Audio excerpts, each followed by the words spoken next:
Bonjour. Bonjour.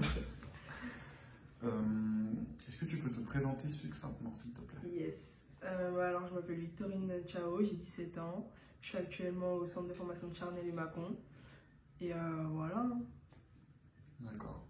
Tu pourrais nous dire par quel club t'es passé avant d'arriver à Charnay? Ouais, alors j'ai commencé le basket très jeune au PLHM, donc à Lyon 8. Je suis partie ensuite à Bron pour quelques années. Et puis après, Lyon m'a contacté pour aller jouer avec eux. Et depuis, je suis à Charnay. D'accord. Ça fait combien de temps maintenant que tu es à Charnay? Ça fait 3 ans. Essentiellement avec l'équipe U18 et Espoir ou c'est avec l'équipe professionnelle? Je suis avec les U18, les espoirs et ouais, je m'entraîne avec l'équipe professionnelle. Ah, d'accord. Ok. Là, ça te fait quel âge? 17 ans. 17 ans. Ah oui. Tu as commencé à t'entraîner avec les professionnels à peu près vers quel âge? Ma première année U18, donc je suis arrivée, j'avais 15-16 ans. 16 ans, je venais juste d'avoir 16 ans. Ah, d'accord, donc c'est arrivé tôt. Ouais. C'était difficile à gérer Non, pas trop, c'était ce pourquoi j'étais allée là-bas, donc non, j'étais prête. T'es préparé? Ouais. Comment ça se passe la vie en centre de formation? C'est quoi l'écart entre, tu vois, Mermoz ou le FCL et là, quand tu arrives à Charnay en centre de formation, en tant que joueuse de centre de formation, c'est quoi la différence? C'est différent parce que on rentre dans un monde où t'es là-bas, tu quittes ta famille pour jouer au basket, uniquement pour jouer au basket. Enfin, ma soeur a les études, mais tu te dis, t'es avec des filles qui sont là, qui sont rentrées au centre de formation, et elles sont toutes dans la même optique que moi, c'est-à-dire jouer professionnel. Alors qu'avant, bah, il peut y avoir des joueurs ou des joueuses qui veulent juste faire du loisir ou quoi. Je vois. Il n'y a pas trop de. Il n'y a pas trop de compétitivité en centre de formation, il n'y a pas trop de. Tu sais, comment je pourrais dire? De rivalité entre joueuses, ça va? Parce qu'au niveau des caractères, en plus, entre filles et tout, c'est pas trop compliqué ça à gérer? Je pense qu'il peut y en avoir. Dans mon centre, il y en a déjà eu. Mais c'est pas. C'est de la rivalité qui te. Ok, elle est là. Moi, je dois faire mes preuves, il faut que je sois là. Tu vois ce que je veux dire? C'est pas de la rivalité en mode tu vas dénigrer l'autre pour te mettre en avant. C'est ok, maintenant on est sur le même poste, je sais ce que je veux. Tu vois, surtout quand les filles elles sont plus grandes que toi. Moi, je sais que je préfère être la plus jeune pour me dire ah ouais, elle c'est une 2002, une 2001. Tu vois, moi je peux aller au-dessus d'elle. Tu vois ce que je veux dire? Voilà. T'es surpassé pour. Ouais, c'est ça. Pour la rattraper, voire la dépasser. La rattraper et tout, ouais. Ok. Il y a quelque chose dont tu as oublié de nous parler, notamment sur la Coupe d'Afrique. Ouais. Est-ce que tu peux nous expliquer un peu tout ça? Bah, du coup, j'ai une triple nationalité. D'accord. Française, sénégalaise pardon, et suisse. Okay. Et ouais, du coup, j'ai participé à la Coupe d'Afrique U17. Et c'était là récemment et c'était incroyable, si je vais dire un mot. Juste le fait de faire le rassemblement, de partir après, c'était en Égypte. Donc du coup, je fais France, Sénégal, Égypte, temps de préparation et tout. Et c'est vraiment un univers où tu rencontres des personnes incroyables, les liens ils sont super rapidement. C'est des filles qui sont de ta nationalité, qui ont ton âge, t'es là pour jouer, t'es là pour gagner, tu vois ce que... Et du coup, ouais, c'était vraiment un mot incroyable. Ok. Comment t'as fait pour être sélectionné tous ceux qui ont la double nationalité, s'ils sont pas pris par exemple en équipe de France, ils peuvent potentiellement être sélectionnés Ouais, ils peuvent, bah, il suffit juste de... Parce qu'il y a beaucoup de personnes qui ont la deuxième nationalité, ouais, mais qui n'ont pas le passeport, la carte d'identité. Donc ça, c'est des trucs que moi j'ai la chance de... Mon père me l'a fait dès que je suis née, mais c'est pas compliqué de faire ça. J'ai été contactée, on va dire, par un coach qui m'a dit écoute, t'es sénégalaise, voilà, ce qui se passe maintenant, c'est que le Sénégal, ils sont intéressés par toi. Moi, je leur ai parlé de toi, je leur ai envoyé des matchs, des vidéos. ils te veulent et tout. Parce que après, c'est assez compliqué quand même, en étant hors du pays, de se dire bah, on va aller chercher cette joueuse. Pourquoi cette joueuse? Alors qu'il y en a plein d'autres Sénégalaises en France, il y en a plein d'autres, il y en a aux États-Unis, il y en a partout. C'est assez compliqué, mais après, donc ce coach a envoyé des vidéos, des matchs et tout. Et au final, ils ont été intéressés, ils m'ont appelé et ça s'est fait assez rapidement. J'ai été contactée en octobre, non, septembre, novembre, j'étais partie. Hein. Donc ça passe hyper rapidement. Ouais. Okay. Et ça va pas trop dépaysé le fait d'aller au Sénégal jouer, non, puis après en Égypte? Je suis déjà allée au Sénégal. D'accord. Et déjà, il y a toute ma famille là-bas, donc ça va, je me sentais bien. Après, ce qui est plus différent, c'est que je suis métisse. Ouais. Et que c'est assez compliqué dans les... Enfin, c'est pas compliqué, mais c'est assez difficile de se dire... tu vois, quand t'es métisse, t'es considérée comme une blanche dans les pays africains. Et du coup, au début, c'était assez compliqué, tu vois, quand tu marches et tout, mais ça, je l'ai déjà vécu vu que j'y vais souvent. Mais tu sais, c'est bizarre de se dire... lui, il me regarde parce que tu sais, je suis blanche pour lui. Alors que je suis sénégalaise comme lui, tu vois. Donc ça, c'est assez compliqué, mais après, vraiment, j'ai été hyper bien accueillie. Vraiment, j'étais surprise. Franchement, je m'attendais pas à ce qu'il me donne autant, même. Genre, vraiment. Parce qu'au sein quand même de l'équipe sénégalaise, tu t'es pas sentie comme la petite française? Pas du tout, pas du tout. J'ai même été du coup capitaine.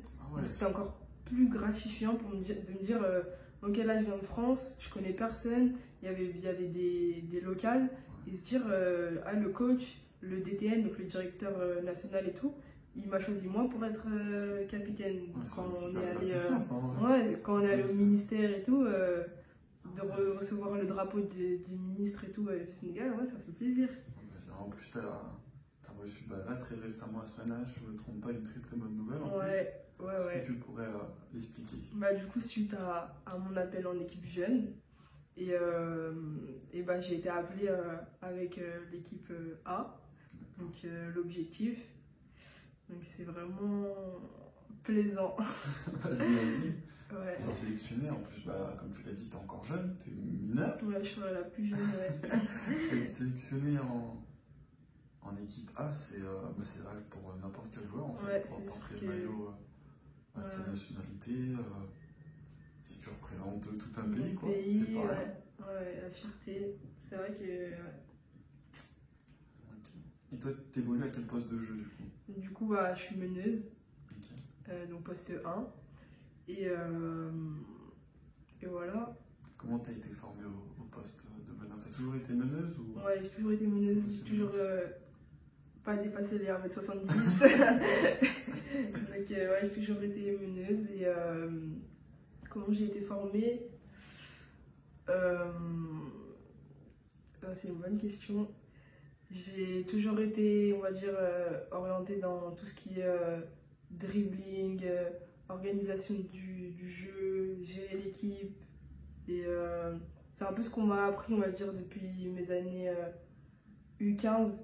Où vraiment, tu te dis, t'es meneuse, donc t'es un peu le point d'ancrage de l'équipe. C'est-à-dire que c'est toi qui vas lancer les systèmes, c'est toi qui... T'es le relais du coach un peu. Alors, même si t'es pas capitaine ou quoi, quand t'es meneuse, le coach il va te dire quelque chose, c'est à toi d'aller dire à toute l'équipe, ok, maintenant on fait ça, on fait ci, choisir le bon système et tout. Donc ça se fait plus individuellement quand on grandit. Sinon, quand on est plus petit, c'est plus le coach qui va dire, ok, tu fais ci, tu fais ça.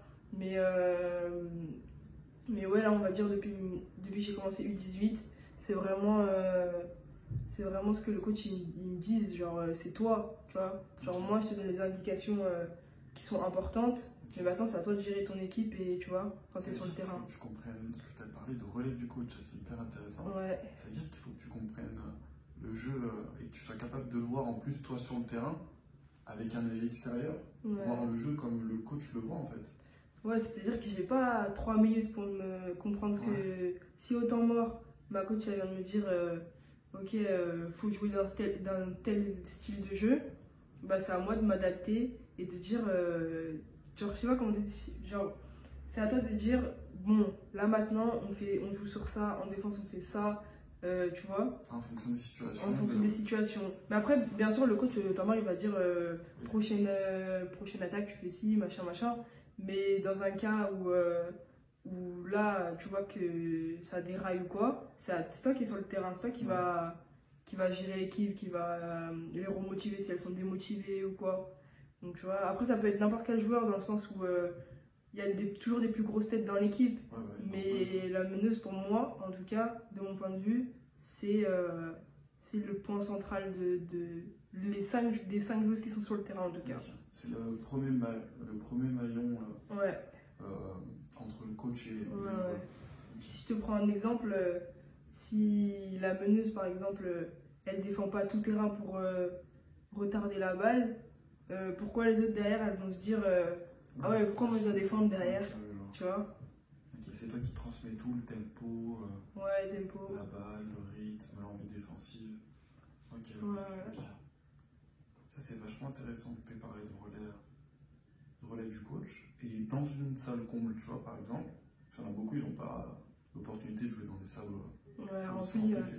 On entend le coach. Nous, on l'entend, mais il faut vraiment se mettre dans sa bulle. Toute l'équipe, à ce moment-là, doit se mettre dans la bulle, de se dire on est 11-12 avec l'assistant coach. On est 12 et on n'écoute personne, on s'écoute que nous. Si la meneuse, c'est à elle de venir des fois sur le côté du terrain, aller demander au coach. Voilà, aller demander au coach, ok, tu vois, là on fait quoi, là. Et après tu transmets à l'équipe. Ok. Que justement, c'est ça qui est intéressant, c'est qu'il y a beaucoup de meneurs, tu vois, ils sont un peu dans leur bulle. Après, je parle pour les plus petits niveaux, départ ou même région. Ils sont dans leur bulle, ils vont jouer leur one-one et tout. Et en fait, ils oublient que tout passe par eux. Ouais. Que le coach, il a beau donner des indications, tout leur revient. En fait, c'est eux qui font le jeu sur le terrain. Le Ouais, coach est là pour donner des consignes, mais c'est pas lui qui est sur le terrain.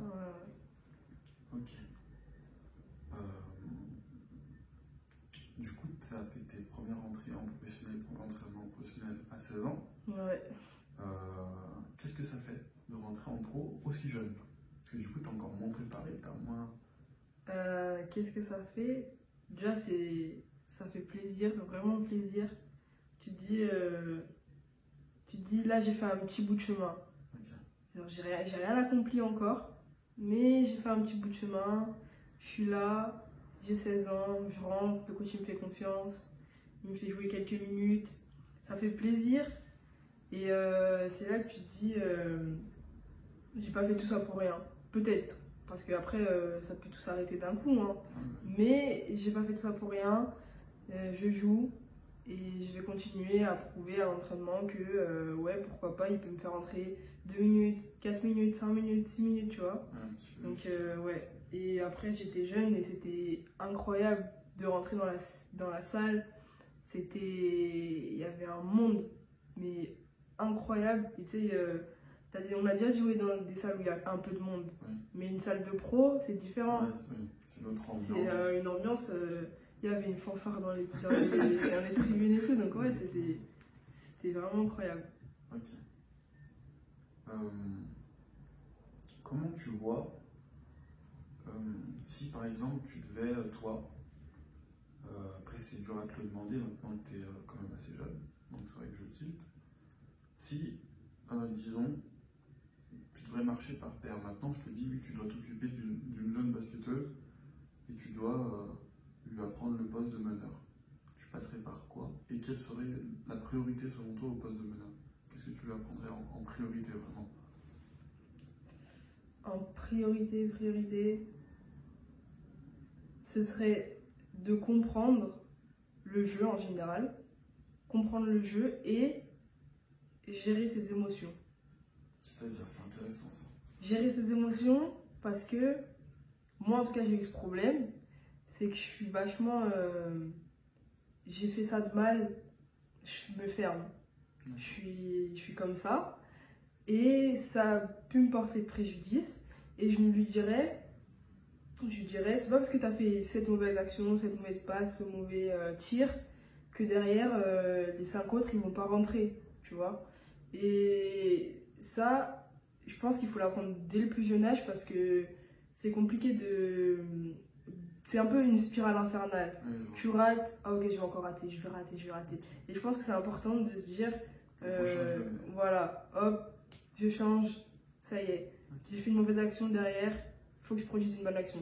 J'ai raté mon tir, derrière, je vais gagner la balle pour marquer derrière. Tu vois ce que je veux dire? Ouais, Je pense que c'est hyper important d'apprendre ça.